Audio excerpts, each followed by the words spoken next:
पिछले पार्ट में आपने देखा कि कैसे ईरान और इसराइल के दरमियान एक खुफिया दोस्ती की बुनियाद रखी गई। लेकिन सवाल ये है कि आखिर ऐसा क्या हुआ कि यही गहरी दोस्ती वक्त के साथ खतरनाक दुश्मनी में बदल गई। आज के इस पार्ट में हम इसी राज से पर्दा उठाएंगे। शाह ऑफ ईरान ने एक मुस्लिम मुल्क होते हुए इसराइल का साथ क्यों दिया? इसके पीछे 3 बड़े रीजंस थे।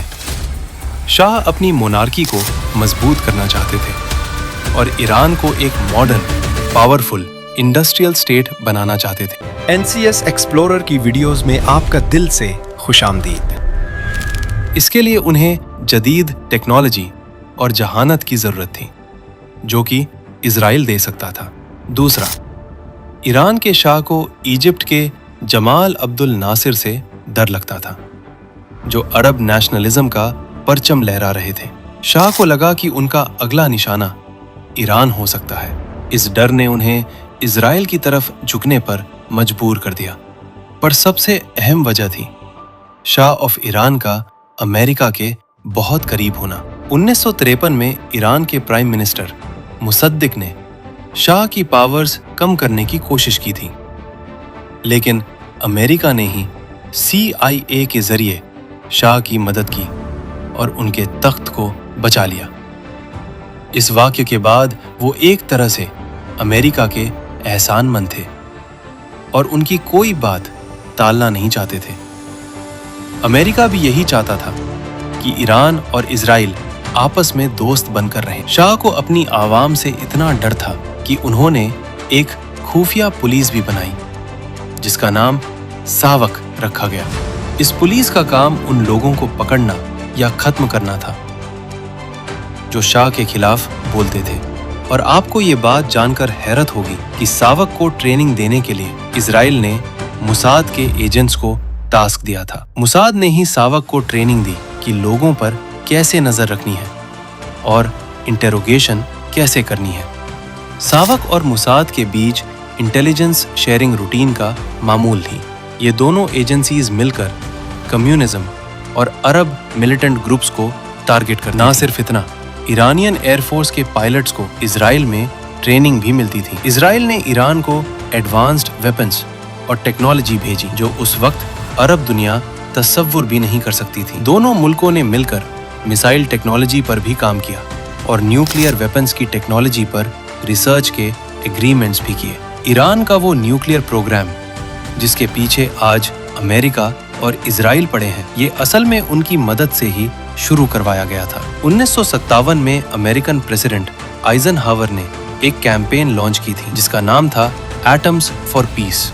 इसका मकसद दुनिया भर में अमेरिकन अलाइज को न्यूक्लियर टेक्नोलॉजी देना था ताकि वो सस्ती बिजली पैदा कर सकें।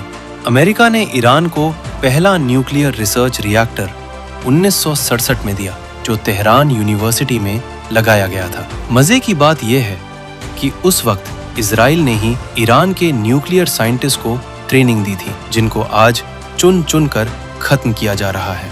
ईरान और इजराइल की दोस्ती सिर्फ मिलिट्री अलायंस पर डिपेंड नहीं करती थी, बल्कि इकोनॉमी इस दोस्ती का सबसे मजबूत हिस्सा थी। इजराइल को तेल की जरूरत थी और अरब मुल्कों ने उन्हें तेल देने से बॉयकॉट किया हुआ था। ईरान, जो कि इजराइल का दोस्त था, उसके पास तेल तो बहुत था, लेकिन वो तेल इजराइल तक पहुंचाने के लिए कोई रास्ता नहीं था। अगर तेल के कंटेनर्स पर पर्शियन गल्फ से, रेड सी और फिर सुएज कैनाल से गुजरकर इजराइल जाने की कोशिश करते, तो यहाँ मसला ये था कि सुएज कैनाल इजिप्ट के कंट्रोल में था, जो कि अरब्स के साथ खड़ा था, और इजिप्ट किसी भी सूरत ऐसा नहीं होने देता। जमीनी रास्ता देखा जाए तो ईरान और इजराइल के बीच इराक, सीरिया और जॉर्डन आते हैं, और ये भी अरब मुल्क हैं।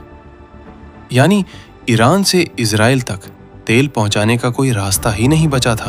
पर इस दोस्ती का हक अदा करने के लिए खास एक पाइपलाइन बिछाई गई। आप देख सकते हैं कि इजराइल का एक पोर्ट गल्फ ऑफ अकाबा पर भी मौजूद है, जिसे एलात कहा जाता है।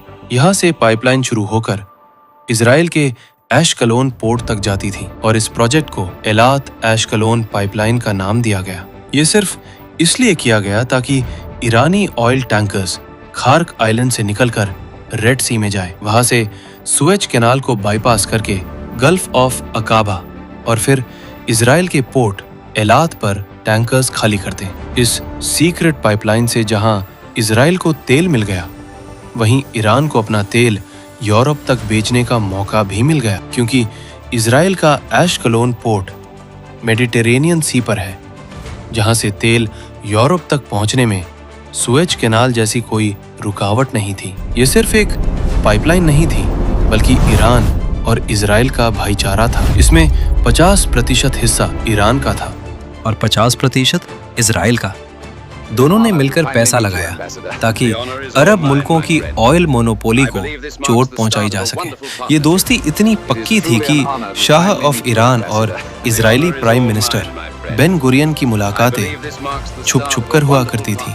बेन गुरियन जब तेहरान एयरपोर्ट पर उतरते तो उनको विग लगाई जाती थी ताकि मीडिया की नज़रों से बचकर निकल सकें। 1970 में तेहरान और इजराइल का ट्रेड मिशन, जो असल में एम्बेसी थी, बिल्कुल एक्टिव थी। वहाँ इजरायली इंजीनियर्स, डॉक्टर्स और मिलिट्री एडवाइजर्स मौजूद होते थे। इजराइल ने ईरान के किसानों को जदीद इरिगेशन और टेक्नोलॉजी भी सिखाई और दोनों मुल्कों के बीच डायरेक्ट फ्लाइट्स भी चलती थीं। ये दौर दोनों मुल्कों की फ्रेंडशिप का गोल्डन एरा माना जाता है।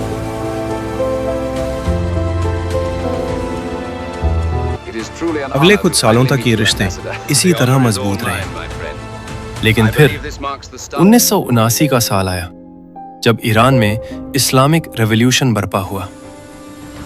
आयतुल्लाह खुमैनी ने शाह ऑफ ईरान का तख्त पलट दिया और ईरान को एक इस्लामिक रिपब्लिक में बदल दिया। सत्ता संभालते ही खुमैनी ने ऐलान किया कि इजराइल इस्लाम का दुश्मन है और शाह एक गद्दार था। कुछ ही हफ्तों बाद तेहरान में मौजूद इजरायली ट्रेड मिशन पर हमला किया गया और वहां फिलिस्तीन का झंडा लहरा दिया गया।